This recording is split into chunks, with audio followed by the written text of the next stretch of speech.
தலைவர் முத்தமிழறிஞர் கலைஞர் அவர்களின் 102வது பிறந்தநாள் விழா செம்மொழி நாள் விழா கொண்டாடப்பட்டது. மாண்புமிகு தமிழ்நாடு முதலமைச்சர் தளபதி முத்துவேல் கருணாநிதி ஸ்டாலின் அவர்களின் ஆணைக்கிணங்க மாண்புமிகு தமிழ்நாடு துணை முதலமைச்சர் உதயநிதி ஸ்டாலின் மற்றும் மேற்கு மண்டல பொறுப்பாளர் மாண்புமிகு வி. செந்தில் பாலாஜி மற்றும் கோவை வடக்கு மாவட்ட செயலாளர் தொண்டாமுத்தூர் ரவி அறிவுறுத்தலின்படியும், காலப்பட்டி பகுதி கழக செயலாளர் பொன்னுசாமி ஆலோசனையின்படியும், 9வது வட்டக்கழக செயலாளர் மயில்சாமி அவர்களின் தலைமையில் கோவை வடக்கு மாவட்ட துணை செயலாளர் அசோக் பாபு ஆறுகுட்டி மற்றும்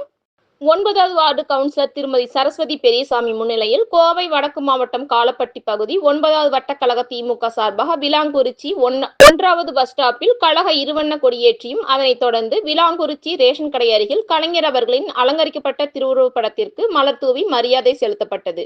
இதில் மாவட்ட சிறுபான்மை அணியின் துணை அமைப்பாளர் பிரான்சிஸ், கோவை வடக்கு மாவட்ட திமுக NV மோகன், பொறியாளர் அணி துணை அமைப்பாளர் மகிழன் தங்கவேல், காலப்பட்டி பகுதி கழக நிர்வாகி முத்துக்குமார், ஆதிதிராவிட நலக்குழு சம்பத் கிரி, விஜயன், சபாரத்தினம், கணபதி முத்து, கனகு, சித்ரா, பார்த்திபன், ஜெகதீஷ், ஜான் கமலேஷ், கிருஷ்ணவேணி, சரஸ்வதி, கவிதா, உமா, பிரேமா, சதுரகிரி, நடராஜன், தண்டபாணி, கோவிந்த், சோமு, சத்தியமூர்த்தி, நாகராஜ், பார்த்திபன், மகேஷ் மற்றும் அனைத்து அணிகளின் அமைப்பாளர்கள், மகளிரணி கழக நிர்வாகிகள், கழக உடன்பிறப்புகள் மற்றும் அனைத்து மாவட்ட பகுதி வட்ட கழக பாக முகவர்கள், BLA 2 BLC கழக உடன்பிறப்புகள் மற்றும் பொதுமக்கள் ஏராளமானோர் கலந்து கொண்டனர்.